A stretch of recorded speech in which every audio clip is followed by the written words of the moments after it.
Okay, welcome everybody coming on to Zoom right now. The numbers are flying up here. Already up to 40 in the first 5 seconds. Pretty awesome.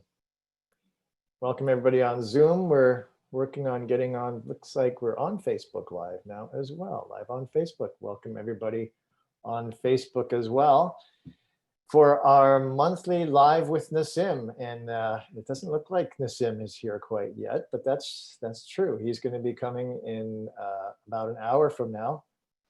But this is our monthly Live with Nassim, first Wednesday of the month. Today we are very blessed to have with us Ines and Mr. William Brown, who are going to be fielding some questions for everybody, we're expecting Nassim to arrive in about an hour from now. Nassim's certainly got a lot of things going on, and today he needed a little more time to deal with some of those things. And so, but we're grateful you guys are here. How are you doing today, Ines? Hi. Hi, Will. I'm very happy here, as you can see. She's got her lab coat on. She's at Taurus Tech. Yeah, I'm at Taurus Tech. Yeah. So lots of adventures now. Yeah. Oh, great. How long are you gonna be there? I think 3 weeks, maybe a month. Oh, fantastic. Yeah, wow, lots of adventures. Yes. A lot of work. Great. And how are you doing today, William? Doing great. Happy to be joining you all on this call. I'm looking at some of the Q&A questions already, and of course, there's some really interesting ones. Already got my mind going on the topic of discussion for today. So. Awesome. Well, yeah, welcome everybody again on Zoom. We got 120 people now on Zoom, and I don't know how many on Facebook, but welcome again on Facebook for the Live with Nassim.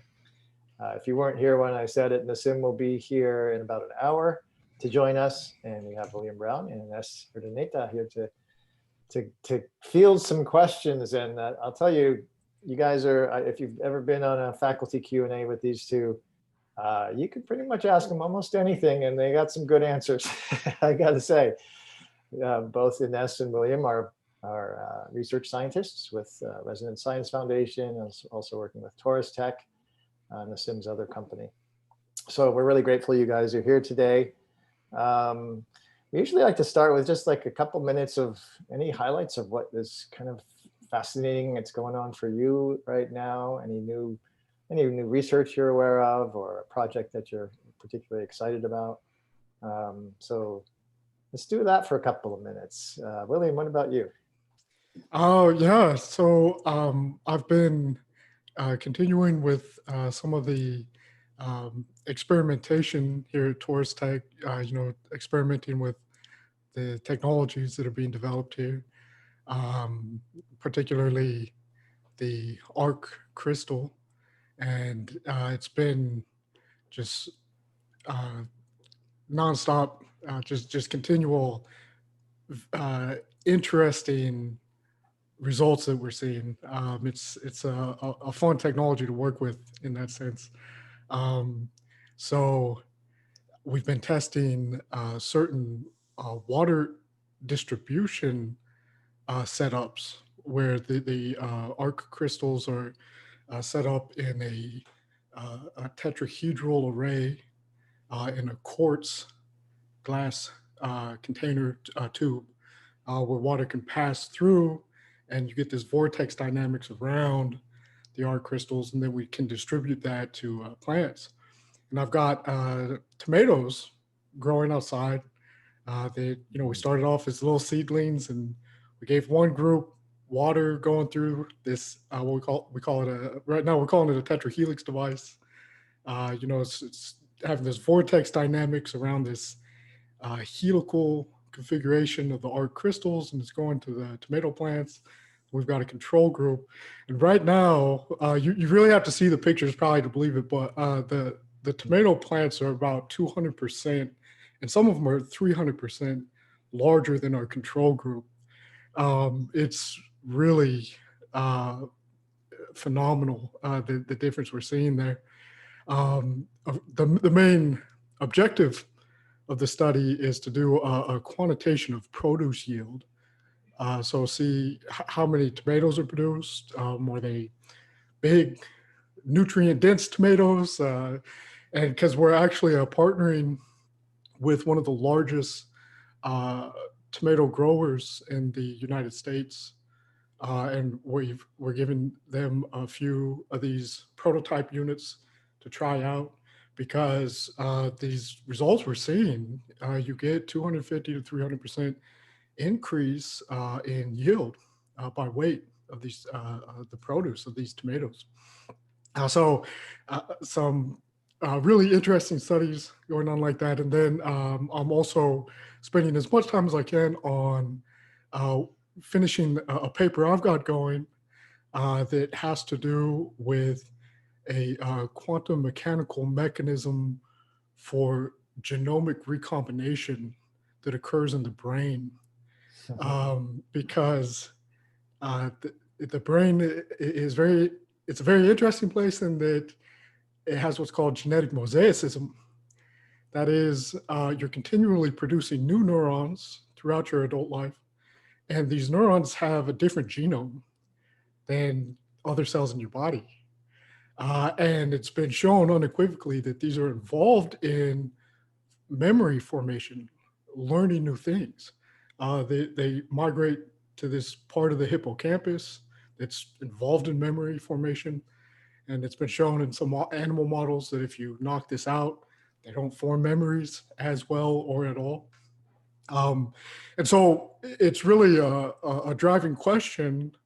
What is the mechanism linking experience to recombining the genome and forming a new memory? And we think we found this link, and it's via an entanglement, a quantum mechanical entanglement. The environment and the sensing mechanism of the DNA is able to record this information. And the experiences that you're having are driving changes in your DNA, like in a big way, not just like epigenetic changes. So I'm working really hard to get that paper published as soon as possible.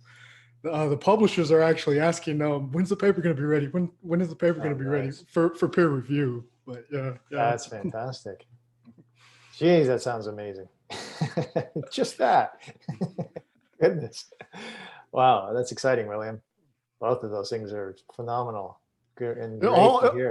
Always exciting working with Nassim and other researchers here in Taurus Tech. It's an exciting place to work. Putting it into application and exploring the deeper, possibilities of the theory. Mm-hmm. Yeah. Thank you for that. That's awesome. And I know Ines, I don't know if module 7 has launched. I didn't hear anything yet. So there's that, and what else for you? Yeah, okay. So of course there's module 7 and a potential next module coming on, which is we're just refining the last details. So it's almost ready, this number 7. And that's just for people who don't know, that's for this course that you're a part of, the Unified Physics, Unified Science program, and module 7, which is going to update the theories and the concepts from the past 7 years of what's gone into research. So Ines is pulling that together. It's a lot of information. And also because of these 3 works that are published already in the recent years. In fact, most of them were from last year. So that's the vacuum catastrophe, the electron mass, all derived from first principle calculations, which is unbelievable, and the space memory network. And there's also a paper I've been working on, which is the electron puzzle. It's a review article, and that's all also about to come out in, I hope, 1 month or so. But I'm here at this moment very excited because I'm in Taurus Tech facility, so I'm just willing to see everything and, and just feed forward and collaborate just further and deeper. So that's for me, now the most exciting thing. Then what else could I add? Oh yeah, there's this Nobel Prize from yesterday. I saw it so synchronistically because it's wow, they just given the Nobel Prize in physics to 3 people, 3 researchers, among them the 4th woman in all history of physics. Mm. And it's about black holes. It's a Nobel Prize given to black holes. And so they're acknowledging it's something way ahead of their time. And I feel so grateful of being in the place where this is the most like advanced knowledge we can have about black holes.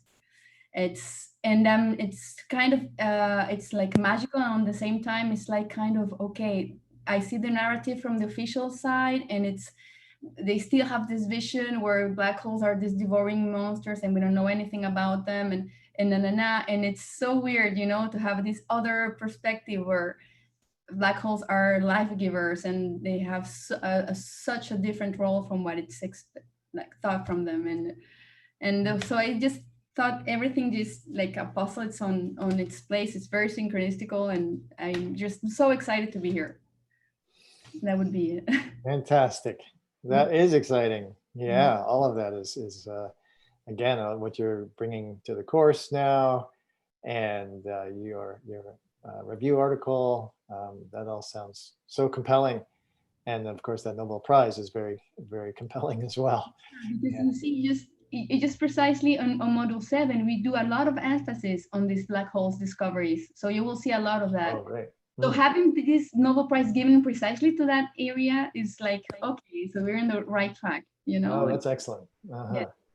Yeah. Is there an estimated time frame for that module?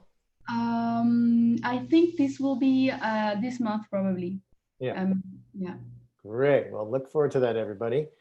Module 7 of this program. I can't wait to read it myself. Get kind of the updates. I've read the papers, of course, and yet there's so much more in terms of the context and the concepts and explanations. Put, of course, the context and all each of these subjects, so it's more nourished and Nice. Awesome. Can't wait. Well, real quick from me, I'm super excited because as many of you know, I worked on the Thrive 2 film project, and we got that launched on September 26th. And maybe many of you here have seen it. It, of course, features Nassim and the unified field and unified field theory, and many other things, how it relates to energy and health and consciousness. Looks like William just vaporized himself. And there he is.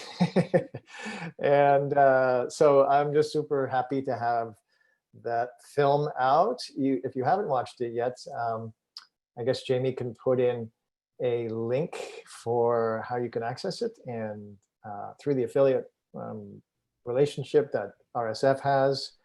And if you go there and rent it or purchase it or subscribe, we get 20% of commission for that, which is always very helpful for us.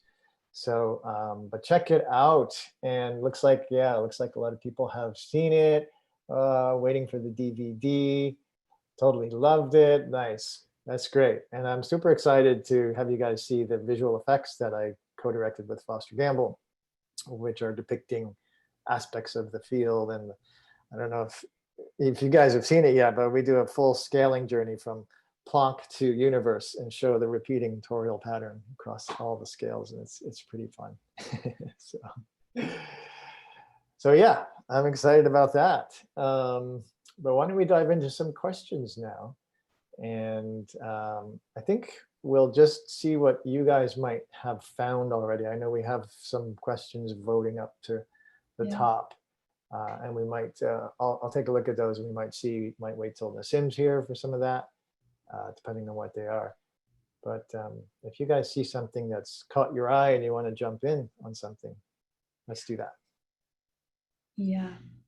We should take this one about the black hole Nobel Prize in Physics. You'd already mentioned it, Ines. Yeah, exactly. I just see that there's this question. So there's Andrea, that's Pascal Barret. Pascal.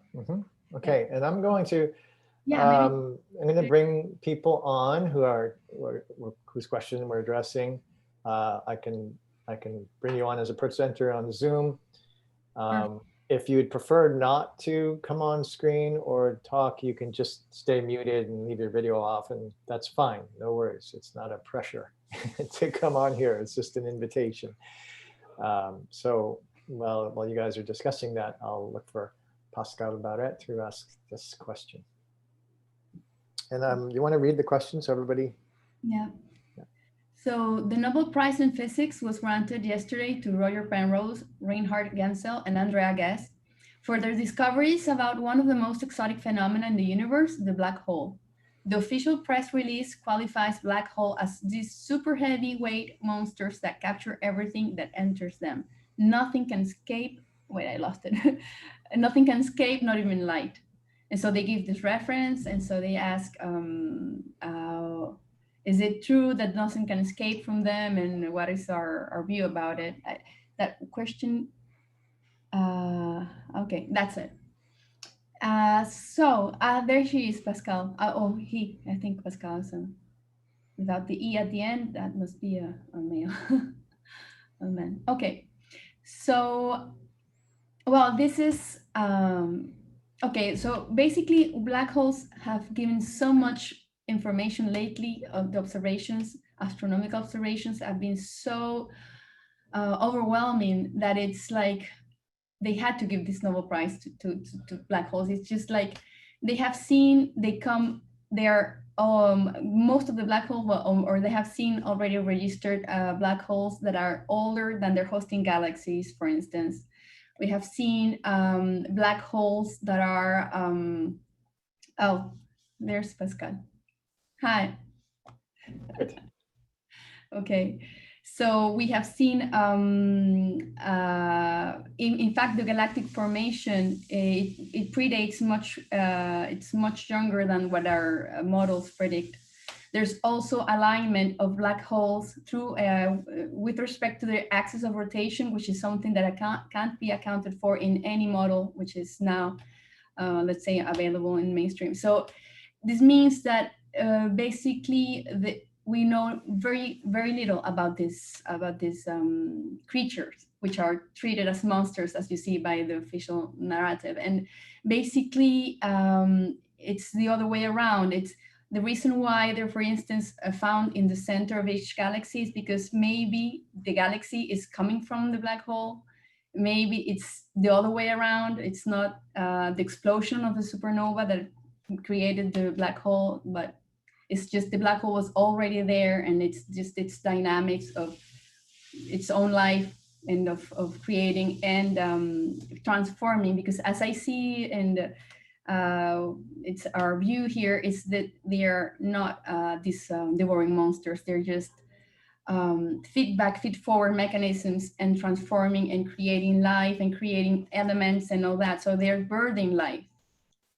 They're birthing life. They're not destroying it. So as I see them, and I also have worked with them through the perspective of quantum physics, and I see them as quantum processors. So it's very probable that they are processing information, and that's what they really do.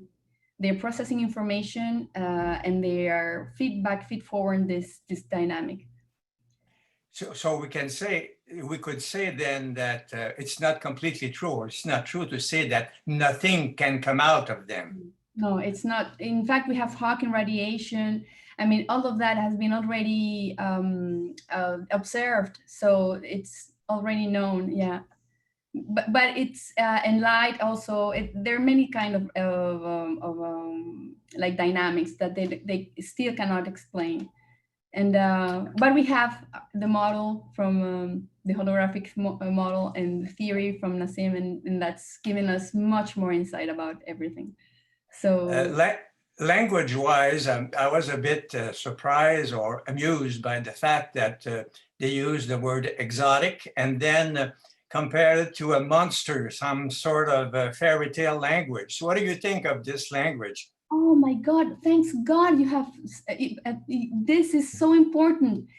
They, you know, in mainstream media, they have this like bipolar way of treating science, where you're menaced by dark energy, dark mass, you know, all monsters and all that, and then they complain when they see conspiracy theory, you know, saying things that are completely from their perspective out of this world. So I say, my God, they use language which is not appropriate, which is misleading, which seeds ideas that are dangerous even for the psyche. I mean, and with such in a such a responsible way, you know. And you just said it. I completely disagree with this kind of perspective and of because of course then these are media that are supposed to bring this to the public. So what are they giving to the public? What is their message? They're just saying. So I hope that you or Nassim one day will be able to go at the Swedish Royal Academy when receiving your Nobel Prize and rectifying the facts. Absolutely. Absolutely. Yeah. Hey, And I pardon think me it's one very second, shame guys. of having I actually need to take care of something. I have to step away. So if you guys would just continue and find the next question, and if I'm not back, but pardon me 1 minute and I'll be back. Perfect. Go ahead. Perfect. Yeah. So thank you for your question, Pascal. My pleasure. Yeah. Yeah, black holes are anything but exotic. They might seem like fantastical to our kind of common sense experience. But if you actually look at the physics of these things, there's what are called primordial black holes. So if you go back to kind of the first few moments after the Big Bang, the universe was at the density of a black hole. And so actually, it's thought that all throughout the universe, billions and billions of micro black holes were being formed every moment. And actually, as time went on, and this is happening extremely quickly, you go from forming Planck-sized black holes to proton-sized black holes, everything in between, until eventually you're forming these supermassive black holes. And those are the seeds for matter. So, you know, your supermassive black holes, which have been shown predate their host galaxies, they're there to seed galaxy formation. Your smaller micro-sized primordial black holes form your atoms, your protons in this kind of structure at the micro scale. So to say that they're exotic when they're foundational to the structure and characteristics of the universe itself is, as Ines said, completely backwards. Yeah. Antinomic. Antinomic. And actually, you know, in terms of the information exchange occurring with black holes, you know, Nassim describes them as black hole white hole systems, or black holes, WHOLE. And you know, highlighting the fact that you know, it's an information exchange, information coming in and information going out, the white hole function. And before Stephen Hawking transitioned to passed on, he published, well, it wasn't really a paper he published. He gave a very impactful talk that was entitled Gray Holes. And of course, if you have a black and a white hole, it's gray. You know, just in what he was describing was just that, you know, this event horizon, which is always just repetitively in, you know, mainstream popular media, it's always portrayed as this point of no return. His main point was that it's not that, that event horizon actually is, I guess you could say, like permeable. The information can come out as well as go in. Yeah. So what about the stars? Ines mentioned about the stars. Are they coming in or coming out from black holes, or both? They would be the center of the star, the black hole. And that's precisely the white part, you know, the radiative part. That would be the white hole, let's say. It's inside the black hole. Inside there would be a black hole. And this is why you would see, like for the sun, this magnetic flux, which is impossible that it's expelled, but then it comes back. It won't go out because it's completely absorbed then back again by the nuclei of the sun. And these behaviors of the sunspots and all that cannot be explained by other phenomena. But it's just basically because what you have in the middle, in the center of the black hole, of the star, would be a black hole. And yeah, so very probably, I was thinking also, because I read this article yesterday from one of these Nobel Prize winners, and they were saying that what would be the effect of falling into a black hole? And one of the things that we have to recall is these black holes are spinning very fast, very, very fast. So that's a kind of barrier. It's not that everything's going to go, because it's like it's something that you would go, you know, Spinning. Yeah, they're spinning so fast that you would probably like bounce. You know, it's not like, hey, everything's going to go. I mean, it's not that like that. We have a very crude and maybe not so developed image of that, but its own spin prevents it from, you know, having everything going in. It's Okay. something Fascinating. Thank you, Pascal. Thanks for the good question. My pleasure. Good to see you. Where are you from? Ottawa. Ottawa. All right. Yeah. Great. Oh, I wanted to mention, because I thought that maybe Nassim would be there, but last time I spoke with him, he promised me a ride on the moon to pick up a Neil Armstrong camera, which is this model here. But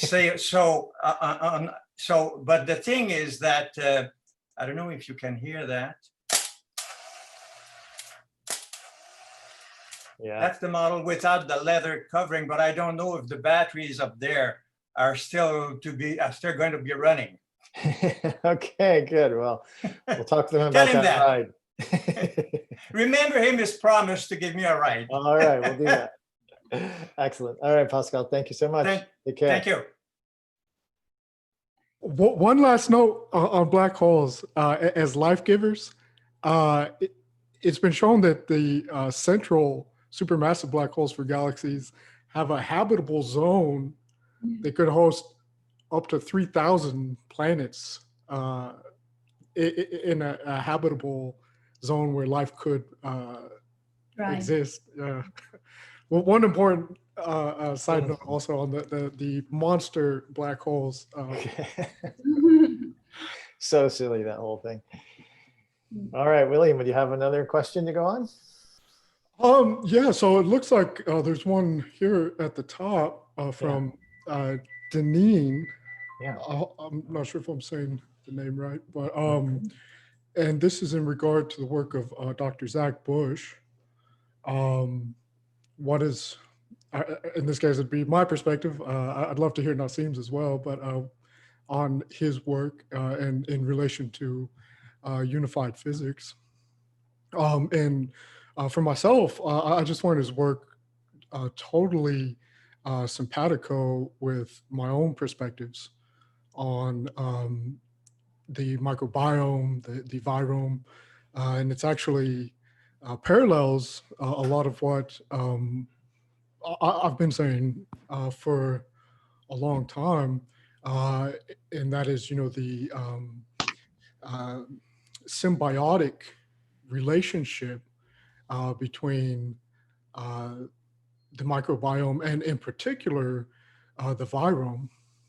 One of the most striking examples of this is that we're probably all familiar with the concept of the tree of life. That you have your basal, what you would almost consider primordial organisms as the trunk, your unicellular organisms that form the basis of life, and then ostensibly that would be your last universal common ancestor is in that category, and then all life kind of diversifies and branches out from that, and all life is related in that way. Well, that perspective isn't entirely correct because it's completely linear. It's a completely vertical passage of information. Of course, the passage of information with organisms is via the DNA, and in eukaryotic organisms, also the mitochondria. But it is completely neglecting the extremely common situation of horizontal gene transfer. So what you actually have is a web of life via not just information being passed down via like a hereditary mechanism linearly, but actually DNA information being exchanged horizontally via viruses. This is called a horizontal gene transfer. And so, it's really inaccurate to depict it as a tree of life. It's really a web of life. And, that's an even more symbiotic organization, really highlighting that, the life on Earth, the organisms on Earth are much more closely connected to each other than you would even consider just from their, ecological associations. So, like in terms of the virome, it is like incontrovertible fact that viruses have contributed hundreds of thousands of gene regulatory mechanisms to the human genome. They are the source, in most cases, of novel genes. And in that way, viruses actually have been one of the primary drivers of evolution in the human species. And of course, other species as well. So 50% of the human genome is endogenous retroviral sequences. So, our genome is more virus than almost anything else. And the reason for this is that, and this is where it gets back to what Dr.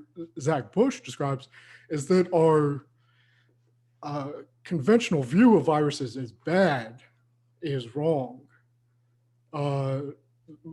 Viruses are not just bad.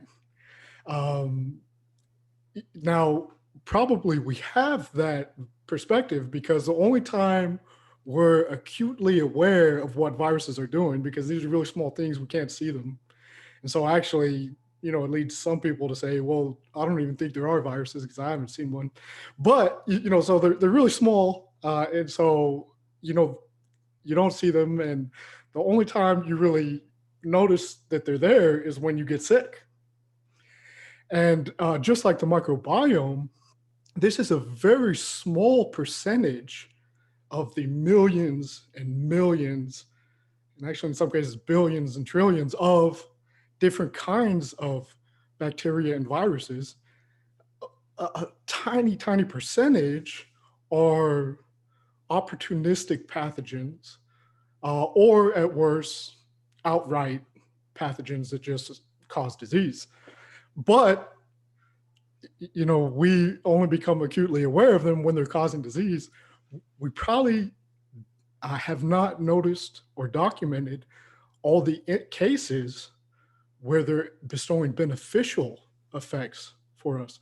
Now, we have seen that, we have documented that in kind of a historical way, and that you can see viral proteins that are functioning in our cellular and molecular biology, like the viral protein that is responsible for the embryo attaching to the uterus in the mammal. So mammalian live birth. Evolutionarily, that came about via virus, conferring that DNA information to provide the protein that was exapted for that function. Our learning and memory, our brain function, involves a viral capsid. This viral capsid, so a retrovirus, it was exapted. So our neurons started using this viral capsid to transfer information between different neurons. And that viral capsid is integral to the function of your brain. And I could go on and on and on about all the different ways that they have given beneficial effects. These are evolutionary mechanisms that actually life probably purposefully developed viruses in order to share information. That was in my undergraduate work, one of the first models I came up with was a origin of viruses, and it was for that reason. That's where viruses came from, was for organisms to exchange information.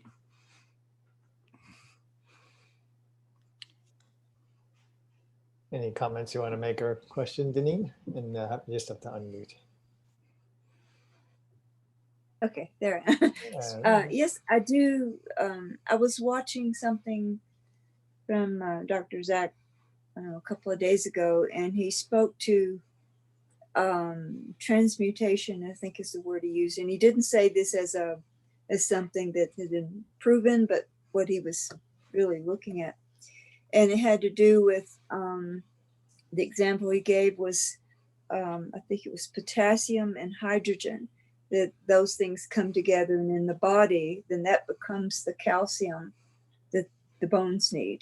Instead of how we think of, taking calcium and that's going to go to our bones, that it's not working that way at all. So I'm just wondering if William could speak to that. Yeah, that's definitely a topic that'll get you in a lot of trouble with conventional scientists. Talking about transmutation in the human body. Personally, I would not doubt it for a second. Yeah. I don't know that, I haven't seen like a study that unequivocally, shows, yes, transmutation is occurring in the human body, in the living organism. But, the cell is manipulating matter at the subatomic scale. That's what it does. That's what all that molecular machinery is doing. I mean, in terms of an organization of matter, it is an organization of matter that is supremely adept at transfiguring matter, working with it. Now, of course, that is conventionally thought to be limited to, rearranging molecules, maybe, handling single protons and electrons, like in the mitochondria. You've got the electron transport chain, and it also creates a proton plasma, and that's how you're generating energy. But as just this extremely sophisticated assembly of matter capable of working with matter at the most fundamental level, things like it employing quantum mechanical mechanisms, like non-trivial quantum mechanical mechanisms. It's like, it's often said, well, you need such special conditions to have entanglement and coherence and quantum tunneling. And life is this primordial chaotic thing. It can't be doing that. Wrong. Life is this like crystalline nanomolecular system that is one of the most technologically advanced systems in terms of harnessing quantum mechanical mechanisms. Almost every single enzyme-mediated biochemical reaction is involving quantum tunneling. A non-trivial quantum mechanical mechanism. And so, I mean, if you've got quantum tunneling, that is a constitutive function of metabolic and cellular activity, why couldn't you have quantum tunneling where you bring a proton, a hydrogen, into the nucleus of a potassium and make calcium? I see no reason why that couldn't happen. Now, of course, that's an extremely high energy process. That is something that occurs in the center of stars, ostensibly, right, in the conventional model. But there's niches inside the cell that are extremely high energy. I mean, the electrical potential inside the cell is 1,000,000 volts per square meter. I mean, the energy we're talking about is, it's in little niches, but it's extremely high energy phenomenon, and it can lower that energy barrier via things like quantum tunneling. Yeah. So, and I know Nassim is on the same page as me. I know he has said before, he does not doubt at all that this transmutation of elements is occurring. One of the examples he often gives is with chickens. Because we used to have a site out in Hawaii, and there's chickens all over the place. They were our friends, and you'd watch them, and they're eating grain, and the soil and everything is extremely poor in calcium. Calcium binds immediately to other stuff in forms of salt and goes away.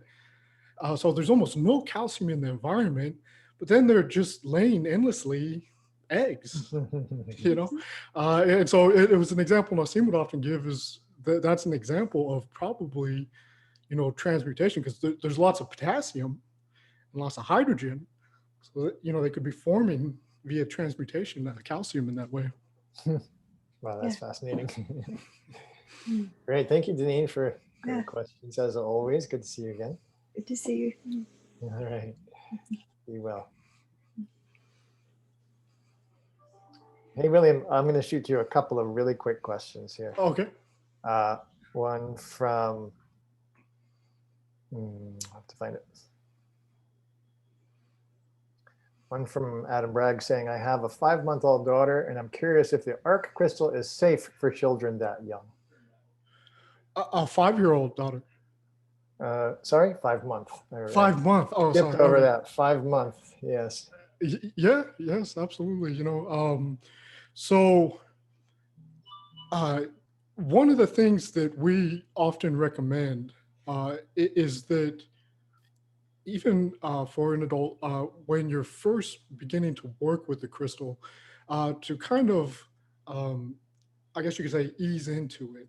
So kind of do a acclimation process, and in terms of safety for a young child, even especially a 5-month-old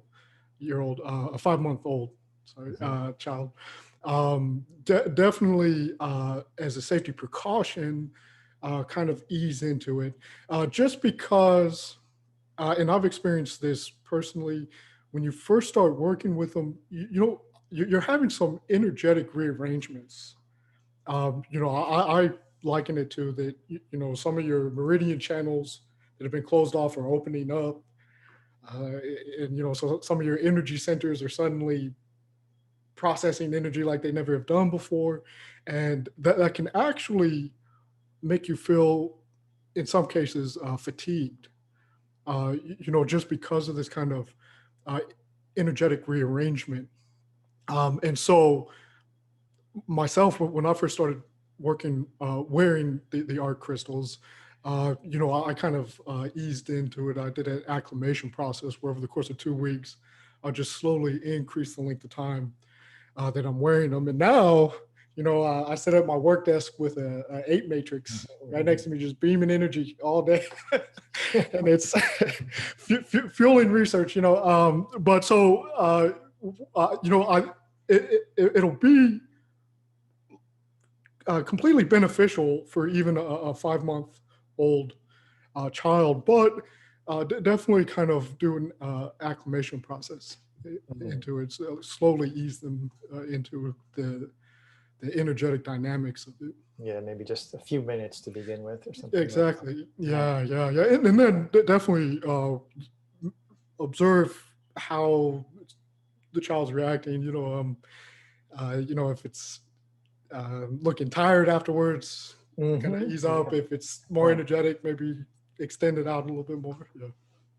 Good for mom to wear the crystal too, I'm sure. Oh yeah. And then the other question is, do the tomatoes taste better as well as being bigger? That's one of our best tests that we have is the taste test. And we've done that with a lot of different products, and I think it's one of the best tests we have because your tongue, it's like a little quantum mechanical sensor. It can detect very subtle differences in the chemical composition, the nutrient composition of what you're eating. And oftentimes when something tastes really good, assuming it's not just because it's loaded with sugar, it's because your sensors are saying, oh, this has nutrients that we need. We need more of this. And so it tastes good. And so, you'll take in more of it. And certainly the tomatoes, even from the beginning, I mean, they look juicier, they're more plump, they look more appetizing, and then they taste amazing. We've done the taste test with the tomatoes, and one of our optimal test plants is radishes. And we did a taste test with the radishes. Now, you don't want to bite into a radish on its own, but we made a salsa with an ARC group and a salsa with a control group, and even did kind of like a Pepsi challenge with some of the engineers here. And without knowing which is which, every single person said that the ARC crystal groups also tasted the best. And one of my favorite examples of that is with wheatgrass, where we squeezed wheatgrass, a control group, and an ARC grown group. And the difference there was amazing because that the wheatgrass from that ARC group, it actually tasted like sweet. Usually I kind of like plug my nose and take a shot of the wheatgrass. I wanted another round of it. It was pretty profound. The difference between the two groups. Great. Yeah, that's really cool to hear all that. It even tastes better. yeah. Well, and so I'm sure also when we do send them out for a nutrient analysis, that better taste will correlate with a higher nutrient density. Yeah. Wow, great. All right, thank you for that. All right, Ines, I'm going to wait on Jeff Colebrook's because I told him last time we would start with that when Nassim was here. So we'll do that one later, but do you have another one? Yes, there's one over here where there are many very interesting ones. But I just saw the last ones here, and there's one from Simon, Space Variations. So it's saying, is the space memory information transfer from one scale to the other the same thing as information feedback that we experience as consciousness? Is the information transfer, does the information transfer happen as ratios, meaning one ratio to another that we are experiencing as frequencies from ourselves to sound and thought? Wow, this is a very interesting question, and it's got a lot of content. And from Simon, it's very well connected already. It's really very well connected. Of course, one of the definitions I have for consciousness is the feedback feed-forward mechanism. I see it not as a state, but as a process of the process of receiving and giving information, right? So processing information. And the reason for that is because when I imagine a complete homogeneity there's no information there. If there's just no changes, no pattern, no contrast, there's no information. So probably no consciousness. There's no flux of information because there's no information. So you cannot exchange information when there's none. So for me, consciousness is very related to the fact that there has to be this mechanism of feedback and feed forward. And this is exactly what Nassim's model says, in the sense that even the Planck fluctuation, what we say vacuum fluctuation, but in fact, this double Taurus dynamics that's happening even at the Planck scale and beyond and below the Planck scale is precisely a feedback feed-forward mechanism. So so that's amazing, because that explains that if that complexity is happening even at the smallest pixel voxel of space, then this is why we have this mechanism, this fundamental mechanism all over. So it's let's say it's a behavior that is inherent to the space-time, to the So, and everything's issued from that. So and it is not only happening at the same scale, it's happening all through the scales, with this nesting of Tauruses and this very rich dynamic, and the entanglement as well, which is proven to happen at macroscopic samples like diamonds and at room temperature. So this is a very significant result we have in observations, experimental observations, because this is proving that entanglement is not this exotic, just as the black holes, they say, entanglement is not an exotic behavior that's happening in some very strange conditions in experimental setups, very controlled. No. This is proving that entanglement is probably one of the most fundamental behaviors in the space. And that's the thing. So so this information transfer, I would say it's basically how I would define consciousness. Oh, there's that Nassim coming in. And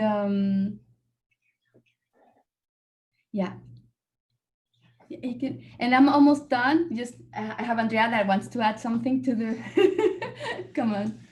Hi everyone, I'm Andrea from Arc Crystals, and real quick, I had overheard in the other office someone had asked, is the Arc Crystal safe for a 5-month-old? And to coattail on William's answer, potentiated water, sorry, I just ran down the stairs, is great for everyone. And with small children, we do recommend, because it could be considered a choking hazard, to monitor its use, especially if you want to apply it yourself, if you're doing that kind of treatment. But definitely activated water is A-okay for all. And just wanted to bring some more clarity to that. Thank you, William. Thank you, guys. That's a great point. Thanks for that, Andrea. Yes, choking hazard, true. be monitoring that very closely. Yeah, well, so basically, just to finish with the question, and it must happen at certain ratios. Okay. It is happening at certain ratios, and yes. So basically, you have it very clear. So is the ratios happening within us, in the cellular level, or like that's what's happening?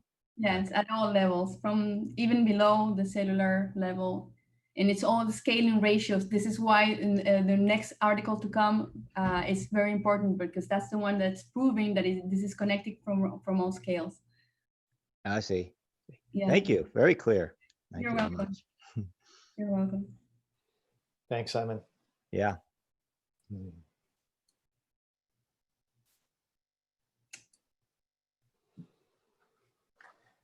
Okay, let's see. We should probably get Nassim. I thought you said he was coming on. Did you see him? Not. Oh, okay, not yet. Great.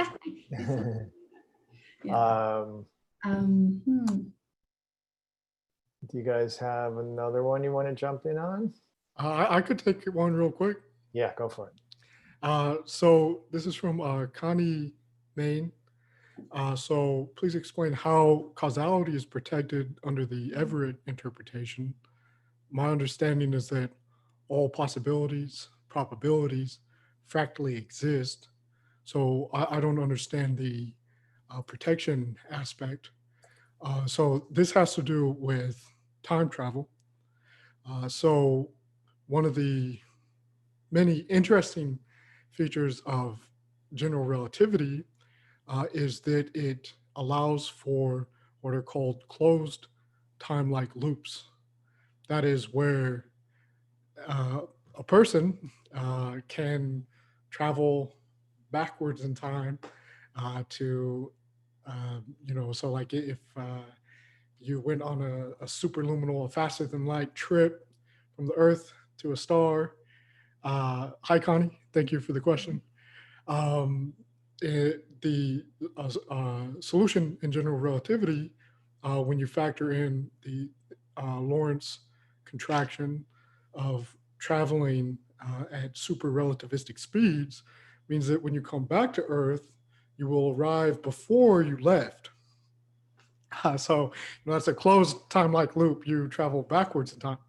And needless to say, if you're going superluminal, faster than the speed of light, your trip to that star it does not take very long.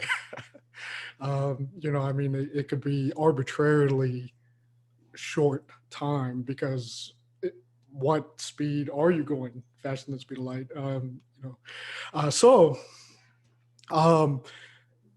That's allowed for in general relativity, which is one of the main pillars of the standard model of physics.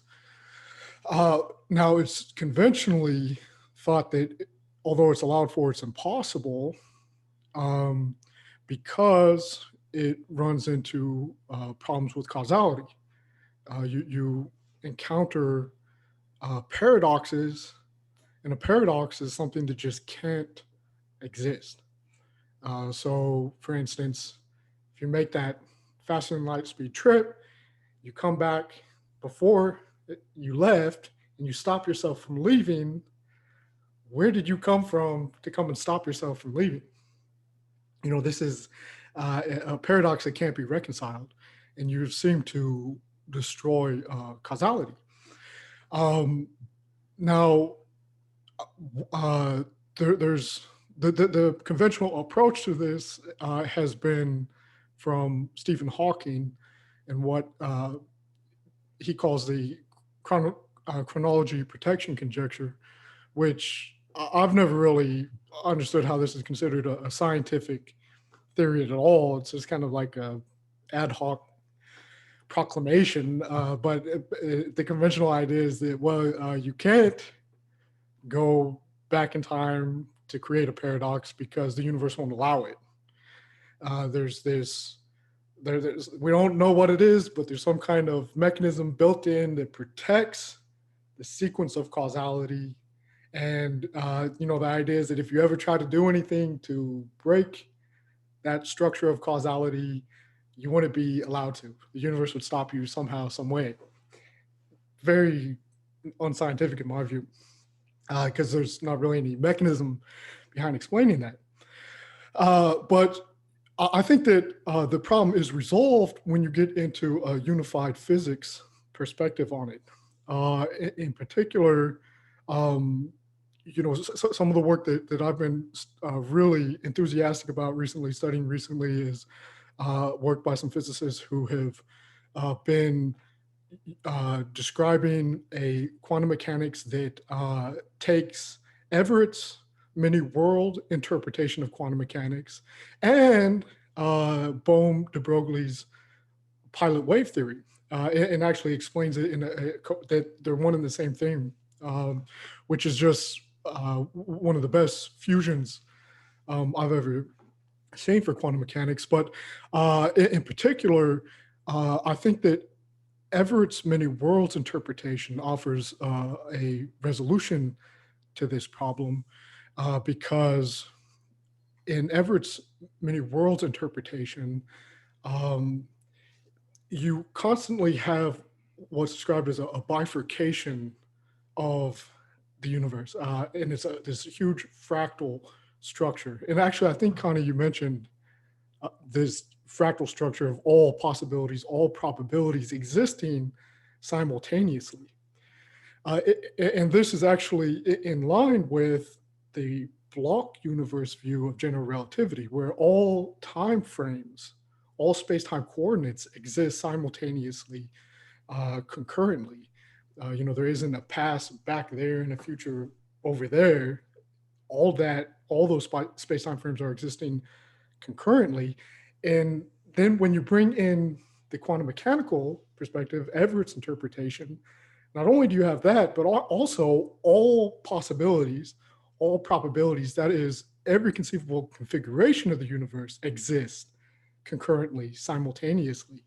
And so it's kind of like a world line where you think you're on one world line is actually just constantly fractalizing causality structure.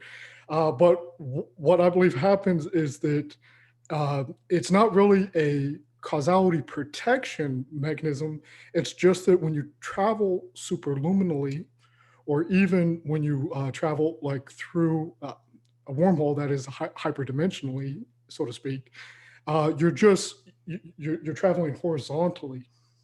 So you're shifting to another world line, another one of Everett's many fractal probabilities, and it appears to be like the past of one of your world lines, but it's not the actual past. And so, you can make changes over there because you don't come from that world line. So if you go over there and you stop yourself from leaving on that journey, where did you come from to stop that? You came from a different world line.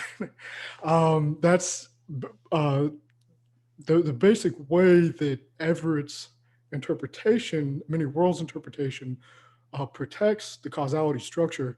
And just one last note on that is just that, one of the things is, if you were to truly go back in time, I mean, it would have to be if you were actually back in time, it would be the exact same configuration.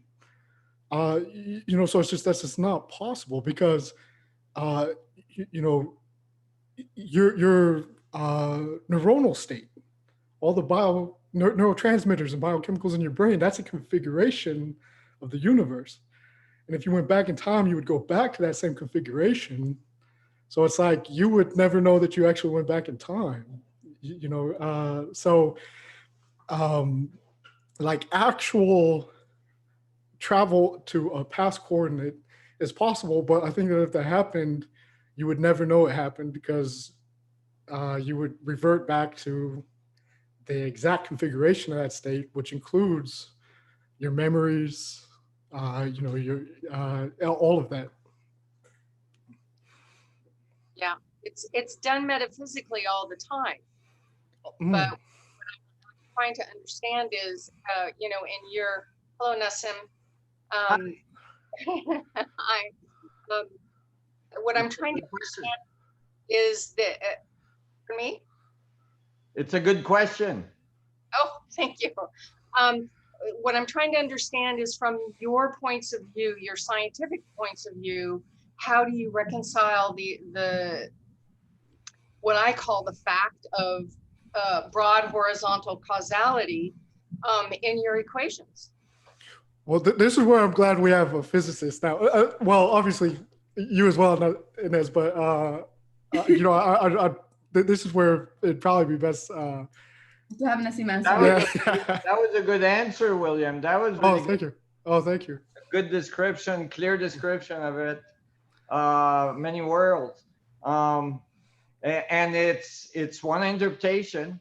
I think there's others that have more physical meaning, which are more geometric in nature, and that have to do with the way that space-time refresh, and the way that space-time actually function mechanically, meaning that from the scaling law we wrote, we can see that a sub-Planckian field, right, or supra-Planckian, depending on how you want to define it, which you find both in the literature at this point, but that field relationship is occurring in such a way that you going back in time is actually not necessarily a function of the space, meaning it's a function of the space, it's just not a linear relationship to the universe, meaning that the universe has a nonlinear relationship to the change in coordinates in space. If you're going back in time, you're going back in space as well. You're going back in coordinates. This is this new interpretation. And when you do so, for space itself, it's not considered a past. It's considered, a present. It's the actual state at any coordinates in space. It's the information on the structure of space. So as far as the linear function of time, your relationship to it is still an evolutionary step, because you're the one going back in time. For you, the timeline is continuous, meaning you're experiencing going back in time, which for the universe is not back, it's just time in certain coordinates. And so the change that are occurring there, right, have a nonlinear relationship to the change in the future from that point, right? So let me make that clearer. If you went back in time, like the paradox is, if you go back in time and kill your grandfather, how can you be there to do it, right? Well, if you think of it as a function in which it is a continuous path in time for that experience, that is the person that's going back in time, that's killing the grandfather, and that is like an evolutionary step in the future, right? So that experience would have a timeline, right? The timeline of the experience of the grandfather continuing to live and having a child, which has a child, that's you, that's going back in time, that timeline exists independently as information on the structure of space on a different vector, right? But these different vectors are not separated by worlds. They're in relation, they're entangled, right? These probabilities exist in an entangled state. They're not separate worlds with different physics and different, ways of doing things and stuff. They're the same continuum that can have a apparently paradox, but only locally, meaning for the universe, there's no paradox because it doesn't have a linear function of time. Each point in space is nonlinear to the field. So as far as the universe is concerned, there's no break in there's no discontinuity, but for the local observer, it may be, right? Because it seemed like there's a discontinuity between you going back in time and your father existing. existing, you know, or your grandfather, whoever it was. So it's like many worlds, except that it has a geometric relationship added to the mini world view that makes it so that it's singularized, meaning it's unified, it's one thing. Okay, so what I wanted, I mean, that all makes a lot of sense to me, especially metaphysically, and that that situation of killing your grandfather or going back and killing your grandfather, and so he, you know, when he was really young and you don't exist, there is a quote real life experience of that with the Zeta Reticulans, whose culture was due to die out. And so what they did, because they have developed their mental bodies so spectacularly, they're particularly good at moving around in the time-space continuum. That's one of their, it's said to be one of their talents. And so they realized that the way to have their civilization continue was to gather DNA from Earth humans who happen to have erratic, but pretty good, pretty well intact emotional body. And that's what they needed to add back into their civilization. So here we have a grandfather who, you know, a real live person who went back in time and changed their future. So that is, you know, a possible real life, if you like to subscribe to that. Yeah, it's just that the relationship between, I can't comment on the, you know, extraterrestrial community. They do all kinds of cool shit, I'm sure. But as far as what I can comment on, you know, the function in which you change the future is just not a linear relationship. Okay. So because everything is entangled, it's all one thing, like I was saying, the timelines influence each other. Right, there's impact built into the system. So what I was wondering about is just how science deals with that. So let me complete that thought just so that people understand. So that if you went back in time and killed your grandfather, in your future timeline, you might feel a little sick, right? You know what I'm saying? So because like the system is non-linear, you can do it. It's just not your best future options, right? You know, without even mentioning karma. So what I'm saying, like, you can still do it. Now, as far as the galactic community goes, there's a lot of things that I'm sure they're doing.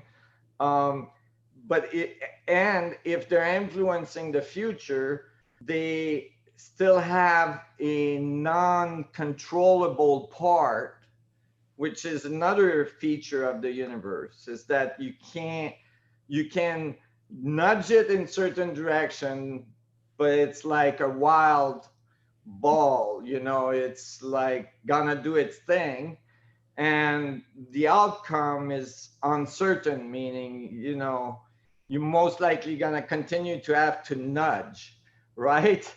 And I believe humans have had a lot of nudges over the years. Just the fact that our planet is still here with life on it is remarkable. People don't realize, you know, the amount of things that could happen that would just end the whole experiment instantaneously, you know. And I'm just talking about natural things, you know, but you know, never mind the rest. I don't know about the rest. Well, I have an idea, but anyway. So this is remarkable that we're still here to talk about it. So we might have a few nudges. One of the things that was remarkable that came through my desk at one point is a nice program that was done by astronomer that shows how many cataclysmic impact with meteorites happen in a year, and then you know, close you know, along the path, across the path of the Earth, somewhere in the orbit, right? You know, during a year, and then you can run the program forward, and every time there's one of those, there's a white line on the screen, and within 10 years, the screen is white. And you know, you realize, wow, you know, it's remarkable. We don't get hit more often. And so there might have been a few nudges here and there, but I can't certify to that. Okay, so it's just, but science, and at least your version of mathematics and geometrical mathematics accounts for this spread out of causality along different timelines, what you call world lines. Yeah, well, yes. In technical terms, in Einstein field equations, the world lines, the geodesics come back unchanged, right? In these world lines, the geodesic come back changed because torque and Coriolis effect of, and the information exchange at the quantum state and the entropy that's generated and all this modifies the, you know, the information across the vector. So you have a, instead of a circle, you have a spiral, if you'd like, you know, very, very, very like basic geometry, but not quite. Yeah. You can have even if you look up a mathematical theorem that's Gabriel's trumpet, you know, that should appeal to you, if since you seem to have a spiritual side. And so it's a mathematical theorem that describes function in mathematics in which you can have an infinite surface with a finite volume. And so it's a very interesting function in mathematics.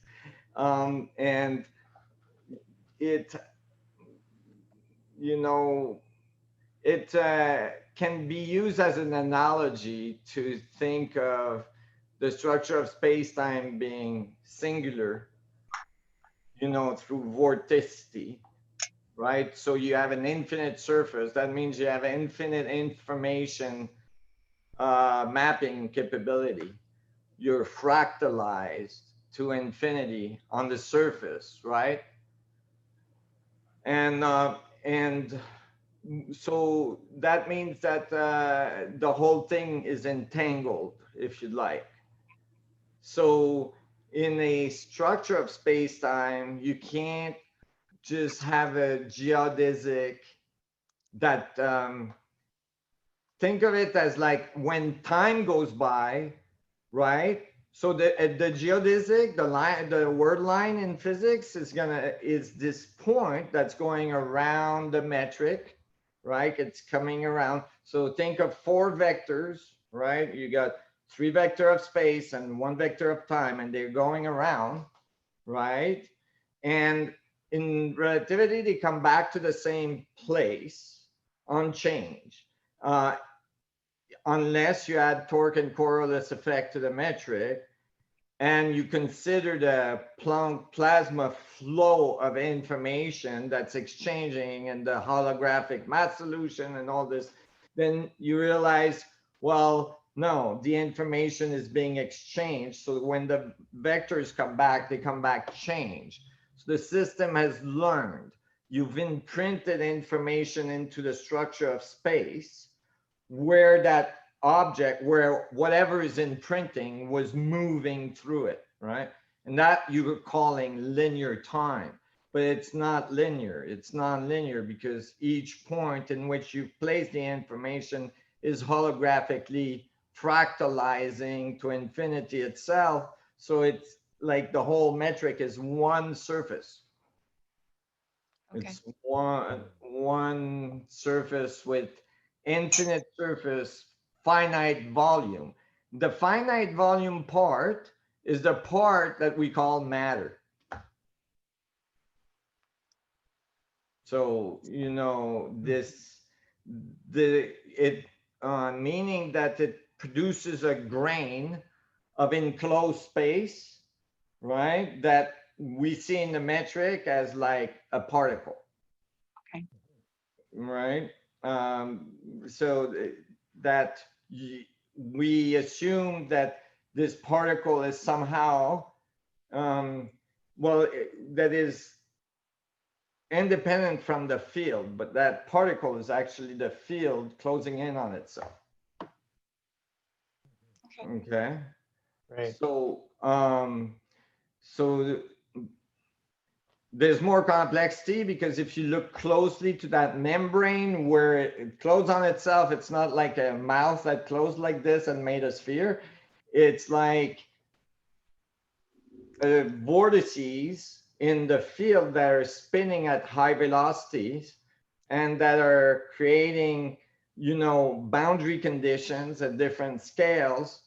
And these boundary defines, you know, the information that's being exchanged in that region that we call linear time in space, right? So when you study the boundary carefully, you see that it is vortices going to singularity, you know, and that continues the fractal. You get to the next boundary and then you find that again, and get to the next boundary and you find that again, because it's an infinite surface. Mm-hmm. Great. Thank you, Connie. Yeah. Awesome inquiry. Yeah, very good. You really delved into that. I learned a lot from William's description and then when you were expanding on that. That's great. Mm-hmm. Yeah, it was a great question. Okay. There's a good movie about causality right now out that's called Tenant. So it's fairly violent, but outside the violence, there is this plot line that is very, very interesting where bullets go backwards and you know, timelines can be manipulated and you got to pay attention because you're going to go through a few timelines and you're going to probably need to think about it and discuss it with your friends before you can come to a clear conclusion about the movie. Did you see it with Alan? I'm sorry? Did you see it with Alan Green? No, I couldn't go. The Island and Robert went together, but I couldn't go. Yeah, I went and saw it with alone first, and then I brought the kids. Although I didn't want them to see that violence, I just the timeline I thought was interesting, and I wanted to discuss it with them. And they're getting older, so it's okay. They understand. Mm-hmm. Yep. Cool. I'll have to check that out. Thank you. Can't wait to see that movie. Yeah. Yeah, it's a great movie. All right, Connie. Thank you. Well, it's interesting. Like, there's a lot of interest about space and time right now, and I think people feel like there is answers that are emerging. You know, even from the population. The non-physics population, I mean. Yeah, there you go. Yep. So. All right. Thank you. I'll leave it at that for now. Yeah. Honey, take good care. Thanks so much. Hey, I've got to jump off the call. I've got another thing going on here. Thanks, William. Thank you so much. That was such a great explanation because you know, it's different vectors recorded on space-time. That's so much clearer than it's different like worlds. You know, such a more coherent way to understand it. Really enjoyed that. Thank you, everyone. I got to jump off. Thank you, William. Thanks, William. Always appreciate it. That was awesome. That was great. All right, good to see you, Nassim. It's good to be back. It's good to have Ines on the call. Yes, fantastic. Yeah, and it's great to have her here as well. Taurus Tech Lab coat on. She's rocked out a couple of good questions already. Right on. I saw that many people have, well, at least 2 times there's this question. Maybe it's good that it's addressed. Why is the proton black hole so stable? The proton. So there's talking twice about this stability of the proton, saying that if it's so small, because there's following the theory, smaller the black hole is, fastest it evaporates through Hawking radiation. So there's all this confusion going on. Yeah, so that's maybe a good point. Yeah. Well, in short, so basically there's a few things. First of all, Hawking radiation has limits as well relative to the spin of the object, you know, meaning the evaporation is has to do as well with the dynamics of the object. And these dynamics at the proton level include, so there's 2 ways you could look at it. Since we just talked about time, let's do it from that side.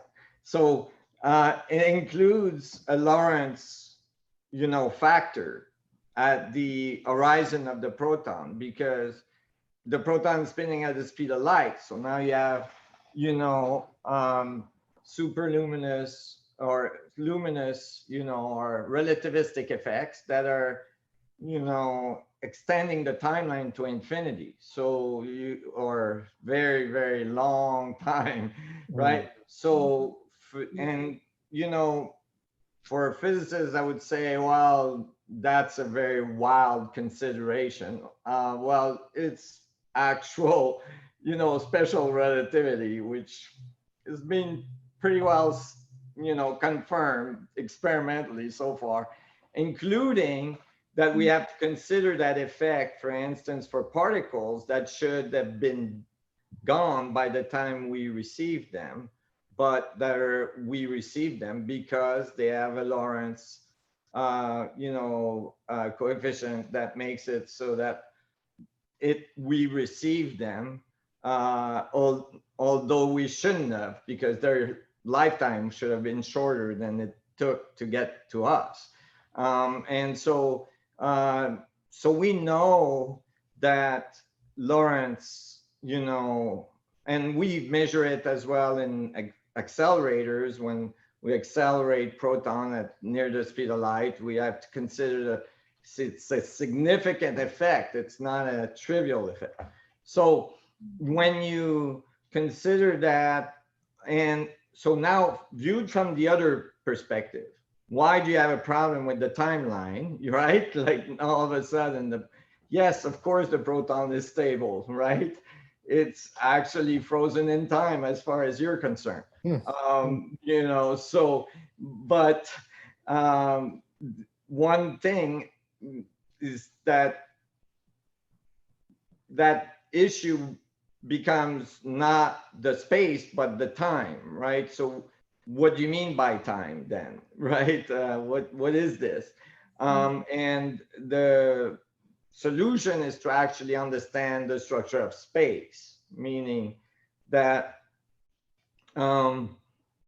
the evaporation of a black hole is in a state of equilibrium, especially at the proton level, because it has a source, right? As well, like the exchange, the Hawking radiation exchange is based on a metric that's actually not quite correct, but close. And the holographic ratio actually gives the correct value. And that exchange is shown clearly by the holographic ratio and the thermodynamics. Like this is the statistical analysis of the exchange of information on the surface gives the correct thermodynamics and the correct mass. So that means that the relationship that's occurring at the horizon of the black hole proton is in a dynamic equilibrium. And it's that way very, very precisely, so that the system is stable, and the evaporation is missing the part of the equation that has to do with the field that feeds the metric. You can't, which is like as well producing the charge and the spin and the electromagnetic field and the forces and all this stuff, which I saw all in my paper, upcoming paper. We published the abstract since the last time we talked, all you and us. And so if you want to look up the abstract, you'll see some of that in there, where we show all the fundamental constants of physics are related to this structure. So, and that it's basically just an exchange of information across boundaries in the structure space-time universe at different scales. And we output a unification of the SI units of all of physics and an upgrade of the Planck units to this, to -9 or 10, depending on how we look at it, and then eventually to 10 to -13, you know, and so this is, and it was at 10 to -5 before. So this is, you know, a very important part of what we're describing here, is that the information is always conserved. It's not because it's falling into a black hole that it's not part of our universe anymore. Our universe is different scales of black holes that are feeding each other and exchanging information embedded within each other. So there's no loss of information across the whole metric.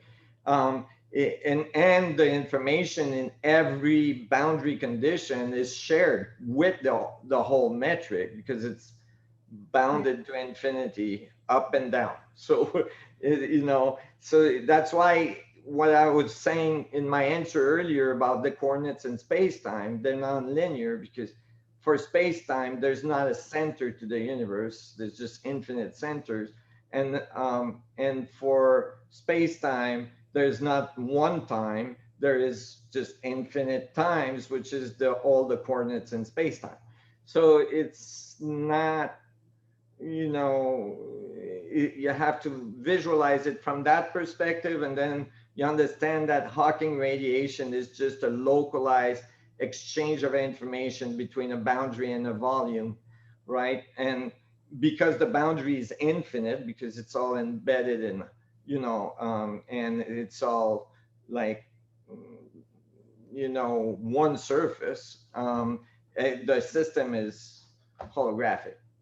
Yeah, and so and one that's that's the reason why the mass is encoded, all the mass of the universe in the proton itself. So that reflects that stability precisely because of that, right? Because you have all the information encoded in each proton. So yes, yes, yeah. And the little entropy across the scale is what we see as the, you know, mass and electromagnetic radiation, and, you know, and then the relationship of the information flow at different scales defines as well the strength of the force that's exerted on the surface. And when you calculate those force are the strong and weak force at the atomic level, and the gravitational and the electromagnetic force at the cosmological level or at the classical level. And so that whole thing comes together so that you understand, how, matter and forces and information is being, all driven by the information, like a fluid, Yes, like, a fluid, in space-time, if you'd like, of Yeah. information, right? and like a What roller problem? coaster too. I just thought like the information going through at all scales, like it's like a roller A coaster roller coaster. ride, a fluid roller coaster. Yeah. Yeah. That's what Life. Sounds like my timeline. I'm sure yours too. yeah, no doubt. That's what Bohm called the holo movement. Yeah, Right. yeah. The whole Brownian motions. constantly in movement. Yeah. Mhm. There's a beautiful work. I don't know. It's just very recent from like 2 days ago, where there's this scientist from Finland, and they're saying that they have a different interpretation for quantum mechanics, and they're saying that precisely what you have been saying all along, but given the explanation through statistical. It was amazing because they used the quantum mechanics and they incorporated, I don't know how, this is statistical part, and then the conclusion is what we have been saying and that you have affirmed for so long. It's just very recent. I'll send it through. It's I know. I love to look at it. I didn't see that. I missed that one. That yeah, sounds that's really from great. yesterday. It's really, really very recent. So but it was amazing. It was amazing. Right on. If you're able to find that link and post it in the chat, Ines, Yeah, I know I mean, people here would love to see that kind of thing. I Hey, can, Nassim, I want to get Jeff Colbrook on because last time we almost got to his question. We promised to answer it this time, and we're coming around the bend to completing the session. So so how about we go to his question and then we see if we get one more. Sounds good. Yeah, and so so Jeff is asking.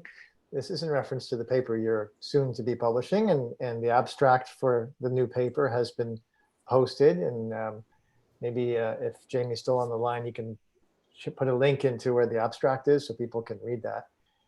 Really excited that you're getting close for that one.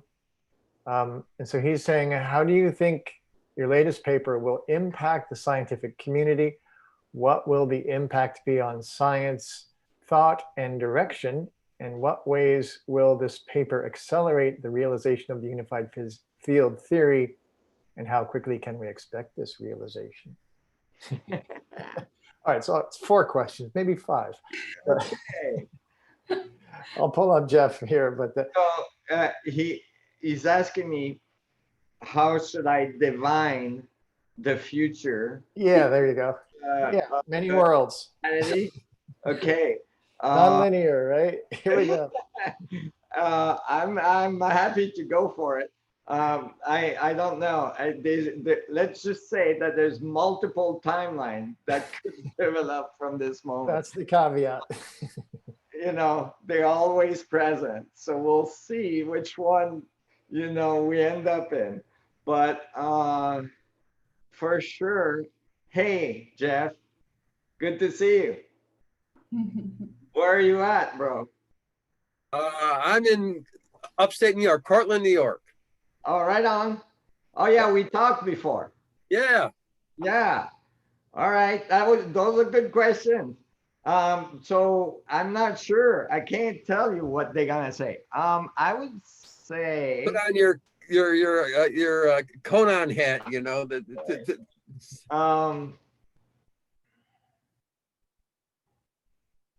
I have multiple. I think in general, let's just put it this way. This paper is a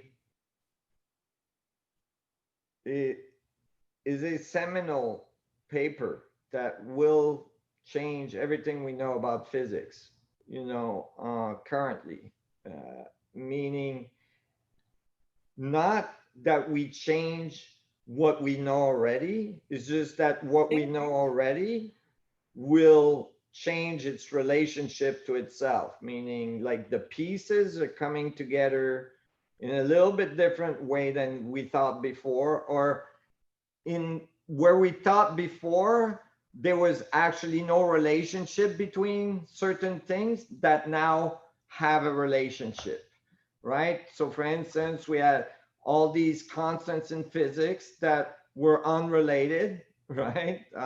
Like gravity and the Rydberg constant, and alpha, and I mean, alpha and the Rydberg constant are related, but not gravity with it, and all this stuff. So all these constants and all these scales were thought to be unrelated. So that, for instance, quantum scale and the cosmological scale, the constants together and all these things are known, but they're unrelated in the old model. In this new model, they are connected. Everything is in relationship with everything. So in some ways, it's not that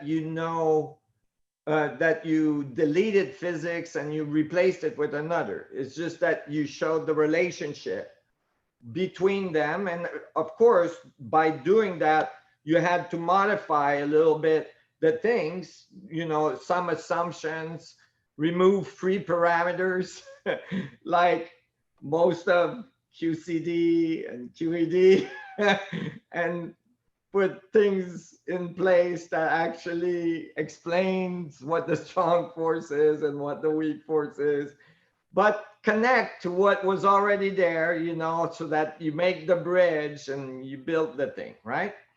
And so that you can actually, and the result is that you know more about physics. So it should be received very positively by the population of the scientific community. I am sure it will raise some eyebrows. If it doesn't, it should definitely make some physicists cry. It made me cry. Hopefully, it's crying from joy. And so that's who I'm interested to talk to, Well, the other ones too, if there's objections, I'm happy to hear them. I'm all ears. But, and at the same time, it's, it's definitely a step forward in a direction that has a lot of support and confirmation in it. When we are output fundamental constants in physics, pretty well all of them, with accuracy that's unparalleled, like literally. We upgrade all the fundamental units of physics from 10 to the minus 5 to 10 to the minus, well, we can do it comfortably till 10 to the minus 9, and we can do it with a lot of confidence to 10 to the minus 13, right? With a lot of confidence, because we output constants with them, that are measured to 10 to the minus 13. So, and they're very well established. And so, and when you get this level of accuracy on everything that you can look at in physics and in all scales, that it's very, very fundamental. So it should make people very happy when they see it. Then we'll see what they do with it. Yeah, we'll go from there. What do you think, Jeff? Well, is this the paper that you should get the Nobel Prize for? Well, I find it really exciting that they give the Nobel Prize to one of my greatest hero, Penrose. Like, I was so glad to see that happen. Made me so happy, especially that it was given for black holes, which I spent pretty well my whole career, my whole life, playing with. and proposing. And for a very long time during that career, I was told that these things didn't exist initially. And then eventually that they did, but they were not fundamental.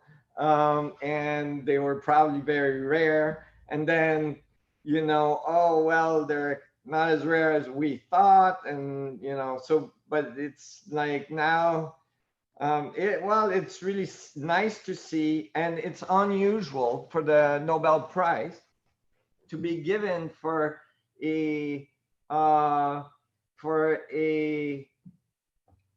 a theory that is mostly is not confirmed by experimental studies. Here it's confirmed by observation, yes. However, it's not direct observation because it's the observation of the things that are spinning around the black holes, right? So it's important to know that. And the Nobel Prize is usually given for things that are measured directly. You know, so it's very rare. You know, like for instance, they didn't give the Nobel Prize to Einstein for relativity. You know, either special or general relativity. He got it for the, you know, photoelectric effect, which is something they could measure in the laboratory. This is a good example, right? Definitely relativity should have deserved the Nobel Prize, but you know, observation of relativity in the universe was not enough to give no Nobel Prize at the time. So it's really remarkable that the Nobel Prize has been given to black hole theory, and that Penrose, you know, get that honor. I'm so excited about that. It's really remarkable. And Penrose is a lovely, lovely physicist, and he's done really, really good work. Some of it ignored, some of it that had to do with consciousness that was ignored. Some of his work on tiling is remarkable. It is a very important key for the structure of space-time. You know, that came from earlier from Kepler, you know, and so on, which was like literal geometry. But in any case, the work he did with Amirov. Yes, exactly, was very, very important work and interesting, although it was, you know, scoffed at by other physicists. It was actually very well, you know, put together, and you know, there was some serious considerations that were made, and you know, there's definitely a path forward to the deeper understanding of consciousness and how it occurs in humans and so on. And I think that to see Penrose receive the Nobel Prize for black holes in these circumstances at this time in history is beautiful. It's a very beautiful statement. Thank you, Nobel Committee. That's great. Yeah. Does this, I mean, does this make your model, the unified model, impossible to confront? I mean, do they have to, this is like the proof that there's no way that you could come up with these constants unless this was the model that was the correct unified model? No, there's no way around it. Now, is this going, how's this going to affect things that are like, you know, we have the Thrive 2 coming out, you know, the movie, and how's that going to change? How do you foresee this information changing applications on the planet? Well, first of all, there's an integration timing, right? So it's going to take a while to integrate. Now that's going to be directly proportional to the resistance. I would suggest in general, since resistance is futile, just in general. Not in a Borgian sense, though. Yes, you will be assimilated. This is a good assimilation to universal consciousness. It's nice. It works. It works great, and it's everybody's cool. Everybody's good. Kind of assimilation, and the result is that as that is discovered, then we can unify our world, first of all, because then it becomes clear, that no matter what is the pigmentation color of somebody's skin, it all comes from the same source, right? And whatever cultural or relationship to cultural thoughts and all this are, that those are local expression of the unified view of the universe, that each interpretation has value, each interpretation is a part of the universe learning about itself, and that leads to a unification of nation for one purpose, right? Of course, one thing that helps along that path is that it leads as well to extracting energy directly from the structure of space. It leads to gravitational drives. It leads to all kinds of changes in our world that allows the financial structure and the organization to transform from a system that's based on scarcity to a system that's based on infinite amount of abundance, right? Because gravity control and extracting energy from the structure of space kind of like opens the door to space exploration, going across the solar system, colonizing, like it liberates humanity. And of course, that changes the governing structures and the financial structures. And that changes the whole thing along the way. So that's the opportunity. Yeah, exactly. On that timeline. That's the one we're on. I love it. I love it. I love the resistance is futile. Levolution is the solution and resistance is futile. That's right. All right, Jeff, thanks so much for being here as always. Thank you, Jeff. Yeah. Thank you. That's always something I answered when people were asking me if the universe was deterministic or non-deterministic. It's the answer is that it's both. Yeah. And kind of always the answer, isn't it? Yes. When you have a chicken or an egg, it's always both. Both and, that's right. It's both. Both and universe. Yeah. So. All right. Well, we have only like 6 minutes. How about this is one that you've spoken to before, but it's always a good, insightful sharing. This is having to do with what's typically called Breatharianism. So we can think of it as accessing direct from the vacuum, as you've just been describing, that abundant field. And this is from Laura, who's saying, I'm curious how the vacuum theory explains the mechanism of action or dynamic behind making Breatharianism possible. I'll bring Laura. Well, yeah, there was a very famous Breatharian that just passed. Yeah, that's right. Yeah. A few months ago, from India. He was put in an isolation chamber for many Oh, there she is. Hi, Hi, Nassim. it's good to see you. You too. How you been? I've been great.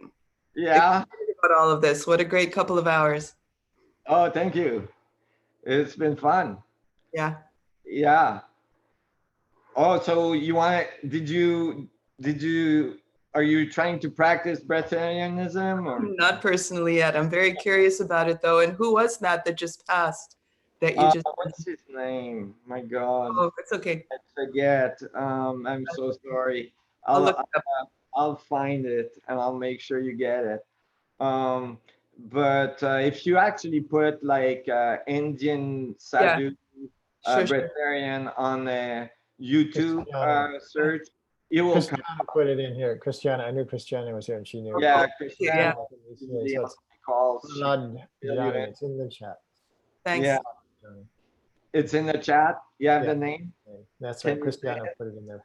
Thank you. Prahlad Johnny. Okay. And so basically, he was a Breatharian until his death a few months ago. I think he had started being a Breatharian when he was 18. He died at 95. And he was put in isolation chamber for many weeks, and studied and, AKG, everything, every day, continuous testing and, including, they have ultrasound scans of his bladder filling up with fluids and reabsorbing in the body and filling up with fluids and reabsorb because he stopped drinking too, and and so, and then they recorded humidity in the room and everything, like they just sanitize the whole thing anyway. So this these things, which I've experienced myself, are the result of being able to access energy at a different scale than the scale of the material world. And, we know that energy is there, right? For instance, the electromagnetic field, whatever, like you can think of many things, but I don't think that it's something, there's Christiana. Hi. I don't think that it's actually something that is unnatural, meaning that when you consider how much a human eats and then consider the energy it takes to digest the food, right? Let's just say basically the human is like an over unity machine, right? There's a part of it that you can't quite account for. You have like mitochondria that are like little motors that are spinning at like 7,000 RPM, and you get like millions of them, right? And they're like ripping out electrons and making ATP, and like just sitting here doing nothing all day, you're gonna burn approximately your body weight in ATP, which is non-trivial. That's a lot of little electrons, and then you're gonna, if you run a marathon, you're gonna recycle something like a ton of ATP during that run, right? So, and you probably didn't get that from your breakfast that morning, right? Just didn't,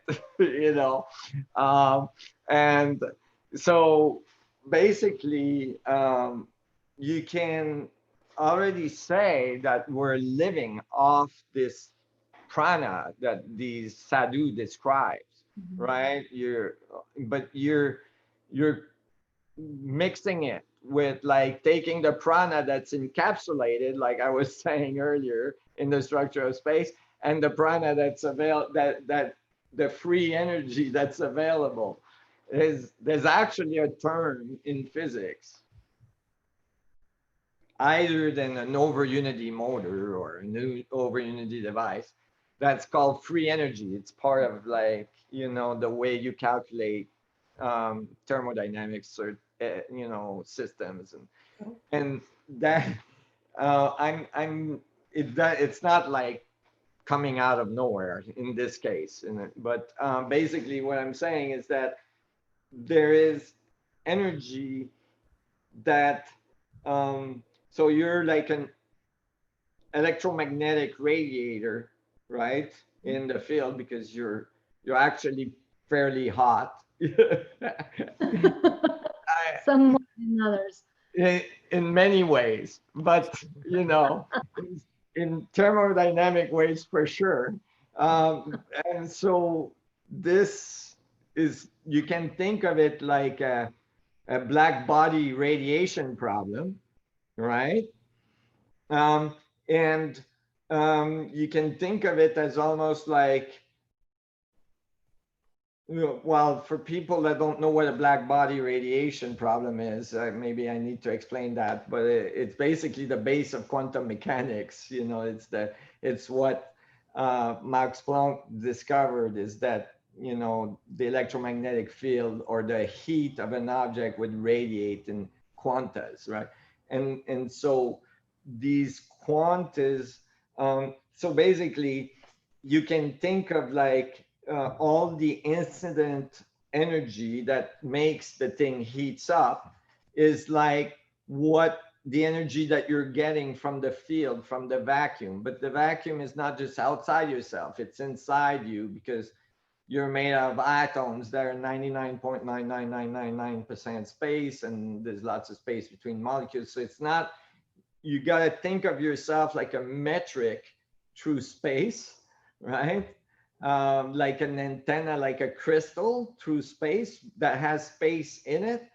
And when you can oscillate that crystal just right, you're already extracting energy from space, because the fact that your crystal is already put together and functions, right, requires that there's organization in space in that region, right?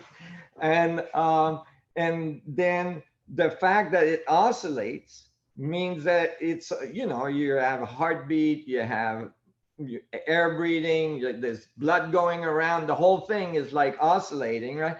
So that part, whether you're gonna describe it by saying I'm ingesting food, you're just ingesting more space into your space, right? Okay, well, and then you try to extract a little bit of energy from that. The space that you're made of is energy, right? And so that is, so you can think of like putting more space in your space is like adding information, right? And letting go of other information, right? And, you know, and you got to remember, in 3 months, you're redoing yourself, right? You know, so you're oscillating. So you can redo yourself continuously, not hungry. Right? And I did it for a while, you know, and so it's doable. And you can, and there's techniques of meditation, like that sadhu, when he's asked, you know, how are you doing this? He talked about putting his tongue behind, like in a place behind his false palate where he can touch and get a drop, right? That is called Amrita. Amrita. Yeah, exactly. Amrita. Amrita, but or nectar, you know, and then and I was taught that technique when I was young, so you know I did it for a while, and I started when I was 11, so I got there, right? So and so when you get that drop in the morning, you're not hungry. You're not hungry for the rest of the day. And then actually, if you don't eat that night, you don't feel hungry still until you get the drop the next morning. And then you get the drop and you're good for again. So like, and when you eat, it doesn't feel good. It's like, it feels like, oh, I ate again, you know, and it's like, oh, you know, and so you can, and so when I, yeah. And so when I was studying in my van, I was so excited and connected to the whole thing and visualizing everything I was writing that it was a natural thing. I didn't think of it as anything special. You know, and when I got out of the van, I stopped doing that because didn't want to freak anybody out. But, you know, so at the time it was not well known. Nassim and others, Yeah. if you want, I have the video from my encounter with Prahlad in India this March, right before he passed. He has traveled 12 hours at 92 years old to meet us at the Pranic Festival in India. Oh, and so he as was you 92. Yeah, he was 92. He passed in May. And there's a short video that we made together where he was actually letting me test his chakras, and he was letting me put my finger on the rooftop of his mouth, which is undoable for sadhus, as you know, just to show me how Amrita flows. He wanted to present this to humanity, I believe. It wasn't just for me. So I'm ready to share it now if you want me to. How long is the video? 2 minutes. Okay. That's I mean, only if people are interested. If not, it just, you know, it's just the information that we met him in person. Well, maybe you can, did you put it out? Is it on the website somewhere? It's on my YouTube and Instagram, yeah. Okay, I just maybe placed you can it just put the link in the sure. In the chat. That would be great. I'd love to see that. Yeah. Yes. That'd be wonderful. That's so wonderful. You get to spend that time with him, and Christiana has been deeply involved in this subject for many years and hosts the Pranic Festival and teaches a lot of the knowledge and wisdom she's learned from various masters in this field. So great resource. I don't know, like, imagine how amazing he was that he was able to do that, because like I can't imagine anybody trying to put their finger down my throat and while I'm trying to like get the drop to drop. That's pretty amazing control. Like I didn't have anywhere close to that control. The thing with him and other breatharians, and it happens to me oftentimes, is that the drop kind of drops constantly after a while. Yeah. So it's no longer just 1 time per day or 2 times per day. It's a constant drop. Every time you put the tongue on the roof of your mouth, if your body is clean, the drop drops. It's actually a waterfall, basically. So that's what happens. So you don't have to just stop yourself or concentrate, or it's just a flow. When you're in tune, it flows constantly. That's probably why he could do it without, you know, any effort. He was in that state since he was 4 years old or something. He was very little. He got that that blessing, you could say, to be in that state. I think that fetuses inside the womb, they have their tongue in that position, don't they? I can't confirm that, but I vaguely remember that somewhere. Let's go back and check. Yeah, that's the good thing. Yeah, we should check that one, but I don't. And it's on the same timeline, so it should be easy to. Yes. Yeah. Yeah. Hey, well, I know we're past our time in Nassim. I want to let you get back to what you need to be doing beyond this call. So thank you, Laura. Thank you, Christiana, for joining us. Thank you so much. Thank Those were great questions, and it was great to be able to talk with the community at large. I'm sorry I'm not so available these days because I'm finishing this paper. So Well, Be patient with me, everybody out there. We are, and thank you for your just coming in for an hour today. It's always great to have you here. So Thank you, everybody. So great to be with you all. Thank you, Ines, as well, for being here today. So wonderful you're in Taurus Tech, and enjoy your time and do some good work. And thank you, Cristiano, for joining us.